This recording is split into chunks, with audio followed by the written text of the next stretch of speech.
ఓం సాయిరామ్ శ్రీమాత్రే నమః. అమ్మ బిడ్డలందరికీ నమస్కారం ఫ్రెండ్స్. ఎలా ఉన్నారండి? ఏం చేస్తున్నారు? అందరూ బాగున్నారు కదూ?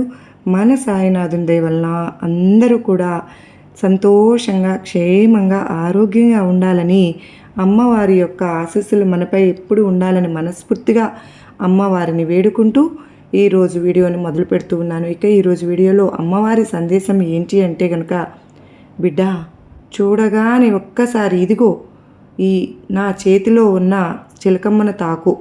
సాయినాథుడు సందేశంలో ఉన్నటువంటి ఈ అర్థం ఏమిటో తెలుసుకుందామండి. అంతకంటే ముందుగా మన ఛానల్ కొత్తగా చూస్తున్నట్లు దయచేసి ఛానల్ సబ్స్క్రైబ్ చేసుకుని మీకు నచ్చితే కనుక లైక్ చేసి సపోర్ట్ చేయడం మాత్రం మర్చిపోవద్దండి.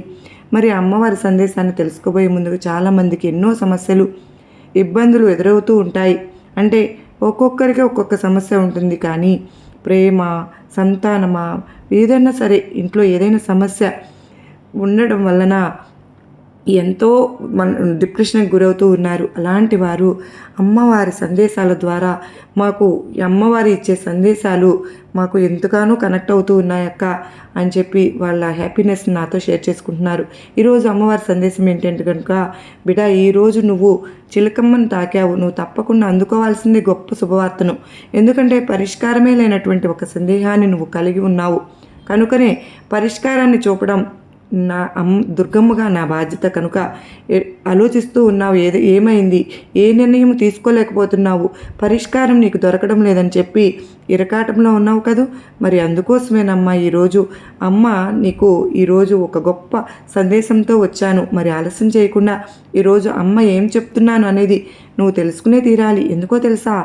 నీ మనసులో ఉన్నటువంటి ఆలోచనలన్నీ కూడా కాసేపు పక్కన పెట్టి నీ మనసును ప్రశాంతంగా ఉంచుకుని ఈరోజు ఈ సందేశాన్ని వినమ్మా.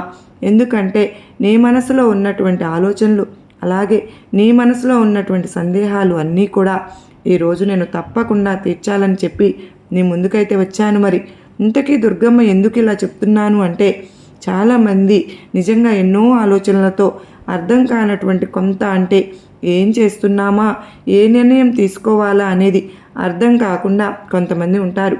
అటువంటి వారికి దుర్గమ్మ చెప్తూ ఉన్నారు, బిడ్డ నీ మనసులో ఎందుకమ్మా అంత గూడు కట్టుకొని ఉన్నటువంటి దుఃఖాన్ని అలా నింపుకొని నీలో నువ్వే సతమతమైపోతూ బాధపడుతూ ఉన్నావు. ఏదైనా సరే కానీ నీ దుర్గమ్మతో చెబితేనే కదమ్మా నాకు తెలిసేది అని చెప్పి అంటూ ఉన్నారు.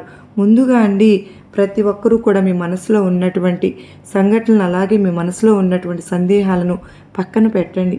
ఎందుకంటే దుర్గమ్మ ఎప్పుడు కూడా అందరికీ ఒకే రకమైనటువంటి జీవితాన్ని ఇవ్వలేరు. అలాగే ఒకే రకమైనటువంటి కష్టాలు, ఒకే రకమైనటువంటి సంతోషాలు ఎవరికి కూడా దక్కవు. ఎవరి జీవితానికి సంబంధించి, ఎవరి కర్మల ఫలితంగా ఎవరైతే ఏదైతే చేసుకున్నారో అటువంటి వారికి అటువంటివి దక్క తప్పదు. కనుక ఏంటి అంటే, కొన్ని సమస్యలు మనం ఎదుర్కోవాలి అని రాసి పెట్టినప్పుడు మనం ఎక్కడున్నా కూడా వాటిని తప్పించుకోలేము అన్నమాట. కనుక కొన్ని సందర్భాల్లో మనం ధైర్యంగా ఉండాలి. ధైర్యంగా ఉండడమే కాకుండా ఈ రోజు కాకపోయినా ముందు రోజుల్లోనైనా సరే కానీ మన జీవితం అంతో ఎంతో మారుస్తారు దుర్గమ్మ అన్న ధీమాతో ధైర్యంగా జీవించాలి. వెంటనే మన జీవితం అనుకున్న విధంగా మారిపోదండి. దానికంటూ కూడా అంటూ ఒక సమయము, సందర్భము అంటారు కదా, అలా ఏదో ఒక సందర్భం అనేది తప్పకుండా రావాలి. మీరు ఆలోచిస్తూ మీ మనసులో మదన పడిపోతూ ఉన్నారు కదా, అలాంటి వారిని ఆందోళన చెందకండి. ఆందోళన చెందవలసినటువంటి అవసరం లేదు.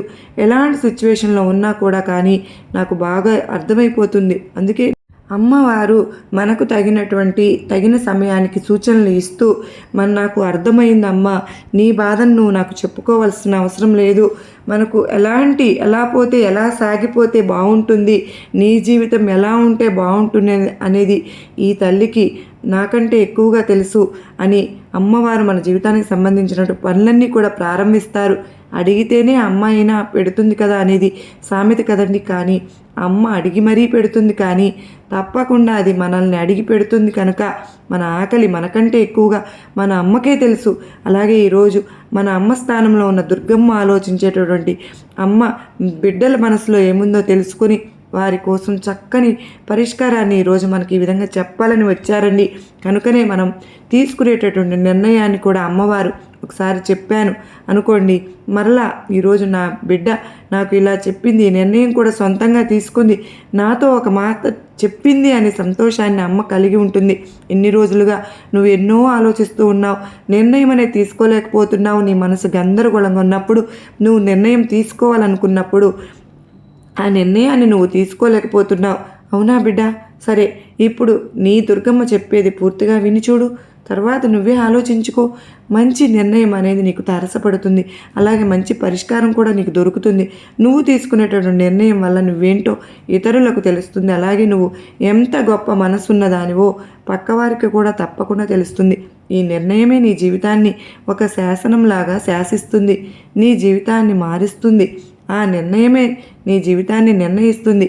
చూడు బిడ్డ, ఉన్న దాంట్లో తృప్తి చెందకపోతే నువ్వు విజయాన్ని సాధించలేవమ్మా. కనుకనే ముందు నేను ఆనందంగా ఉన్నానని నీతో నువ్వు ఫస్ట్ చెప్పుకోవడం ప్రారంభించు. నీతో నువ్వు చెప్పుకోవడం కాకుండా ఆనందంగా కూడా నువ్వు ఉండేలాగా చూసుకో. నీకు నీ దుర్గమ్మ ఎలా ప్రసాదించానో దాంతో నువ్వు సంతృప్తిగా ఉండాలి. లేని దానికోసం నువ్వు ఎక్కువగా ఆశపడవద్దు. అలా ఆశపడడం తప్పు కనుక దాన్ని సాధించుకోవడంతో ఎలాంటి తప్పు లేదనేటటువంటి అసూయ మాత్రం నువ్వు అసలు కలలో కూడా చెందవద్దు. అదే నీ జీవితంలో సంతోషం అనేది లేకుండా చేస్తుంది. అర్థమవుతుంది కదా? నీవు ఎప్పుడూ కూడా నువ్వు సంతృప్తిగా ఉండాలి అంటే ఈ పని మొట్టమొదటిసారిగా చేయి. ఏదైతే లేదో దానికోసం నువ్వు పోరాడు, అంతేకాని ఈర్ష్య చెందవద్దు.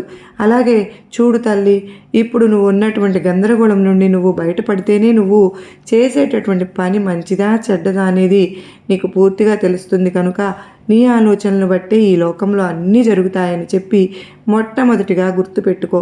కనుక నువ్వు ఎలా అయితే ఆలోచిస్తావో అలా మంచిగా ఆలోచిస్తే మంచిగా, చెడుగా ఆలోచిస్తే చెడుగాను జరుగుతాయి. కనుక నువ్వు తీసుకునేటటువంటి నిర్ణయాలే నీకు పునాది. అలాగే ఈ లోకం అనేది కొందరికి ఎలా బ్రతకాలో నేర్పిస్తుంది, మరి కొందరికి ఎలా ఉండకూడదో కూడా నేర్పిస్తుంది. అలాగే ఏ విధంగా ఉంటే నీకు జాగ్రత్తగా వీటన్నిటిని గమనించుకుంటూ నువ్వు విజయాన్ని సాధించుకోగలుగుతావు అని చెప్పి గుర్తుపెట్టుకో. నువ్వు విజయాన్ని ఇప్పటికే ఎన్నోసార్లు అనుభవించేశావమ్మా. ఇప్పటి వరకు ఎన్నో గుణపాఠాలు నేర్చుకుని ఉన్నావు కదా. మరి వాటన్నింటినీ కూడా ఒకసారి తెలుసుకో. ఒక మంచి సరైనటువంటి నిర్ణయాన్ని తీసుకోవడానికి నీ వంతు నువ్వుగా ప్రయత్నించి చూడు. అంతేకాదు, నీ మనసులో ఉన్నటువంటి సంకటాలను కూడా దూరంగా విసిరి పక్కన పడే. అలాగే నువ్వు తీసుకోవాల్సినటువంటి నిర్ణయం ఎవరిని అడగవలసినటువంటి అవసరం లేదు. ఇన్ని రోజులు కూడా నువ్వు అనుభవించినటువంటి కష్టాలు, సమస్యలే నీకు ఒక మంచి నిర్ణయం తీసుకునేలాగా దారి చూపిస్తాయి. కనుక ఇప్పుడు నువ్వు ఎంతో గందరగోళంగా ఉన్నావు కదా. కనుకనే నీవు ఏ విషయం అనేది ఆలోచించుకోలేకపోతున్నావు. ఈ అభయహస్తాన్ని నీపై ఉంచుతాను. నీవు కలలో అయినా సరే ఈరోజు అమ్మ దుర్గమ్మ స్పర్శ నీకు తగులుతుంది. నీ మనసులో ఉన్నటువంటి ఆలోచనలకు తగినటువంటి సమాధానం ఈరోజు తప్పకుండా నువ్వు పొందుతావు. నీ దశ నిర్దేశం అన్నీ కూడా ఈ దుర్గమ్మకు నువ్వు అడుగుతున్నావు కదా. అవును, ఇప్పుడు నా మాటలు విని ఇప్పుడే నిర్ణయం తీసుకో. సరైనటువంటి నిర్ణయం అనేది నీ ముందే ఉంటుంది. చూడు బిడ్డ, జరుగుతున్నటువంటి సంఘటనలను ఆలోచించి నిర్ణయం తీసుకో. ఎందుకంటే ఆ నిర్ణయం నీ జీవితాన్ని మంచిగా మార్చేలాగా ఉండాలి. అలాగే నీకు ఏదైనా సరే కానీ సందేహం కనుక ఉంటే నీ కుటుంబ సభ్యుల యొక్క సలహాను మాత్రమే తీసుకుని వారు చెప్పింది కూడా ఒకసారి విని సరైనటువంటి నిర్ణయాన్ని నీ జీవితంలో నువ్వు తీసుకోవాల్సి ఉంటుంది. కనుక ఎందుకంటే నీ కుటుంబ సభ్యులే నీకు ఎలాంటి పక్షపాతము లేకుండా, ఎలాంటి అసూయ లేకుండా మంచి నిర్ణయాన్ని అయితే వాళ్ళే చెప్తారు. వారి అభిప్రాయాన్ని నీతో వ్యక్తపరుస్తారు. కనుక బయట వారిలో కొంతమంది అలా ఉండరు. ఒకవేళ నువ్వు తీసుకునేటటువంటి నిర్ణయం వల్ల నీకు మంచి జరిగేది ఏదైనా ఉంటే అది చేయొద్దనే చెప్తారు. అది కూడా వారికి అనుకూలంగా మార్చుకునేటటువంటి అవకాశం అనేది స్పష్టంగా ఉంటుంది. మరి తెలుసుకున్నారు కదా, అమ్మవారి సందేశం మరొక చక్కని అమ్మవారి సందేశంతో కలుసుకుందామండి. అంతవరకు అందరికీ నమస్కారం ఫ్రెండ్స్. మీ అందరికీ కూడా అమ్మవారు ఖచ్చితంగా ఆయురారోగ్యాలతో పాటు అష్టైశ్వర్యాలు కలిగించాలని మనస్ఫూర్తిగా ఆ తల్లిని నేను కూడా కోరుకుంటూ ఉన్నానండి. మీకు ఈ వీడియో గొప్ప నమ్మకాన్ని, ధైర్యాన్ని కలిగించిందని అనుకుంటున్నాను. మనకు అమ్మవారి ఆశీస్సులు లభించాయని, మనందరికీ కూడా అమ్మవారి కృప లభించాలని నేను మీ అందరి తరపున ఆ తల్లిని మరొక్కసారి వేడుకుంటూ మరలా అమ్మవారి సందేశంతో మరలా కలుసుకునేంతవరకు అందరికీ, మనందరి కుటుంబం పైన అమ్మవారి ఆశీస్సులు ఉండాలని ఆ తల్లిని మరొక్కసారి మనస్ఫూర్తిగా వేడుకుంటూ అందరికీ నమస్కారం అండి. ఓం సాయిరామ్. శ్రీమాత్రే నమః.